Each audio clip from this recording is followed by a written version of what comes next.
integrante a menos, a Carol não pôde estar presente, então a gente vai tentar tocar essa discussão, eu e a Jugular Jeans.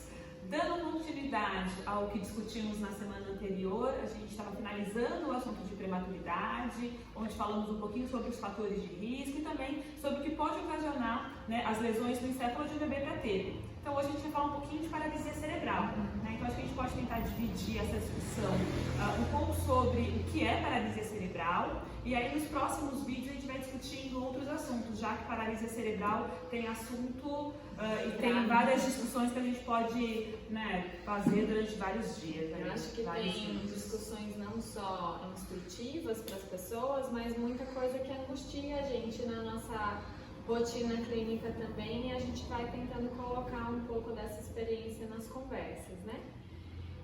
Eu acho que a primeira dúvida mais geral é o que é a paralisia cerebral, né? Talvez seja um termo que todo mundo pensa logo em uma criança, tem uma imagem de alguém com paralisia cerebral, mas não é um termo tão fácil, né? Parece, nossa, é um cérebro paralisado, né? Esse termo foi utilizado lá para 1900 e pouquinho. 1930 foi mais ou menos a primeira descrição de paralisia cerebral, se eu não me engano, por um médico Little, alguma coisa assim. Um neurologista que começou a descrever crianças que tinham em comum alterações de tônus, postura e movimento. E é basicamente isso que esses pacientes vão ter, de formas diversas, de manifestações muito diferentes um do outro.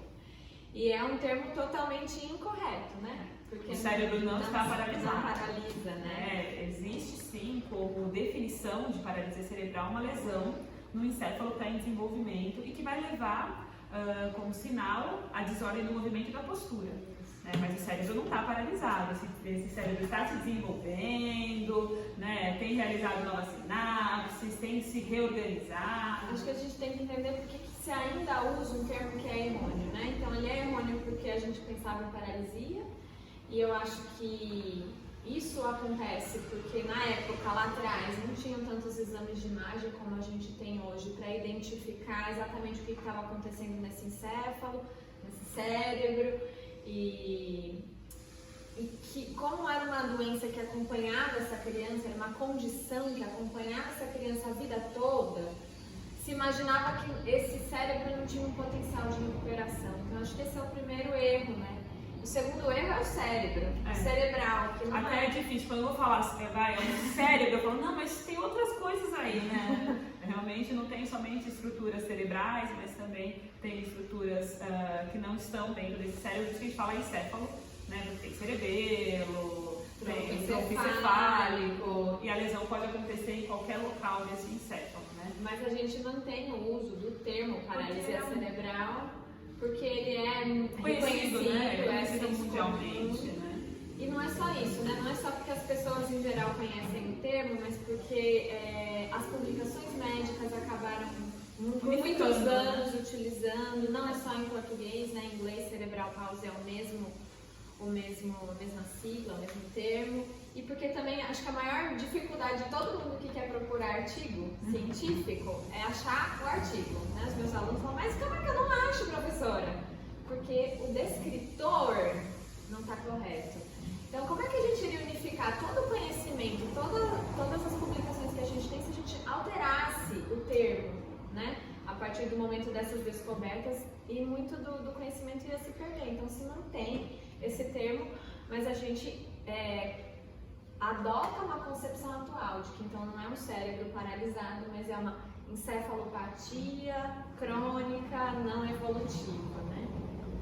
Da infância, né? Importante sinalizar que essa lesão, para ser considerada, né, paralisia cerebral, durante o encéfalo em desenvolvimento, a gente considera aproximadamente aos 2 anos, tem literatura que você vai encontrar 3 anos, mas a maior parte, né, dos números de publicações se relaciona aos 2 anos em que ocorre uma lesão nesse encéfalo.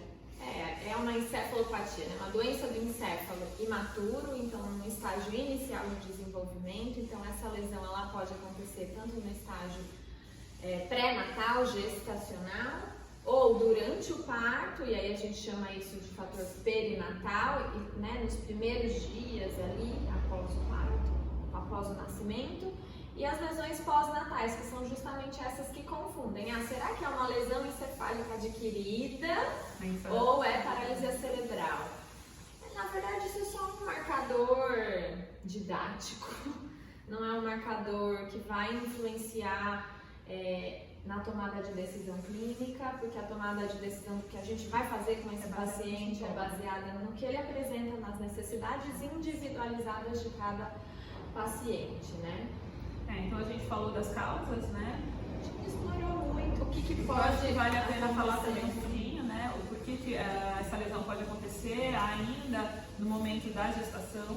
Né? Então pode ocorrer problemas durante a gestação, em relação até à vascularização da placenta, ao crescimento intrauterino, né? À saúde materna. Então, esses fatores também podem levar a uma lesão nesse período. A mãe também apresentar infecções. Não tem um marcador biológico específico. Olha, teve isso, vai ter paralisia cerebral. Não, tudo que a gente fala é em risco. Então, aumenta a chance de. Então, se eu tiver, quais são aquelas infecções congênitas mais comuns? Sífilis, que ultimamente tem se tornado um problema de saúde pública novamente. A gente pode considerar a epidemia, mas um aumento, uma alta frequência de sífilis, né? Relacionado com o mais sexualmente transmissível, né? Não ter a questão do cuidado. E aí não é só a sífilis, né? A sífilis, a toxoplasmose, o citomegalovírus, que a gente fala TORCH. E que são extremamente graves, né? Quando a criança acaba tendo a mãe acaba tendo essa infecção, o prognóstico da criança é muito grave. São crianças difíceis de manejo. As mais comuns, citomegalovírus, herpes, rubéola, toxoplasmose, sífilis. Sífilis eu lembro bem de algumas mães, porque eu atendi numa região, né, que tinham recursos precários na região da Zona Leste, São Paulo, e eu tinha alguns casos, me recordo de alguns casos de crianças com sífilis e que apresentaram depois os sinais, né, de paralisia cerebral e mantiveram um acompanhamento com a gente por confirmação de diagnóstico.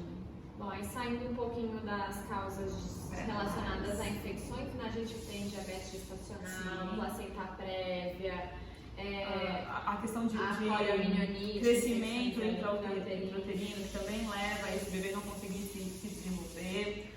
Aí isso pode levar então a uma criança, mesmo tendo um parto adequado, ter um sinal de paralisia cerebral, né? Ter sinais de paralisia cerebral. As lesões perinatais, que são muito frequentes quando tem complicações na hora do parto, né? Por anóxia neonatal, pode acontecer anóxia neonatal. E a gente vê como um bom marcador desse sofrimento intrauterino nessa fase final ou no parto, aquela notinha que é o Apgar, né? Que é a nota que o bebê recebe de 0 a 10 quando ele nasce. Está relacionado com coloração, né? A coloração do bebê, o choro, frequência cardíaca. Então, todos esses fatores são logo visivelmente identificados pelo médico pediatra que está acompanhando o momento do parto. E nós temos duas notinhas, né? O Apgar de primeiro minuto e o Apgar de quinto minuto. Eu considero bastante relevante o critério do quinto minuto, porque no primeiro minuto o bebê pode apresentar um baixo Apgar, uma nota baixa de Apgar, mas no entanto logo se recuperar no quinto minuto e ter um bom desfecho em relação ao seu desenvolvimento, não ter um prejuízo visivelmente detectável e seguir o seu desenvolvimento normal, né? Então as causas perinatais também são facilmente encontradas, né? Então a gente às vezes encontra um bebê paralisia cerebral que teve um parto difícil e acaba no momento de parto pélvico, acaba tendo várias complicações, eu tive alguns casos assim. E aí a criança acaba também tendo complicação em relação ao desenvolvimento do cérebro, porque não chega o oxigênio. E a gente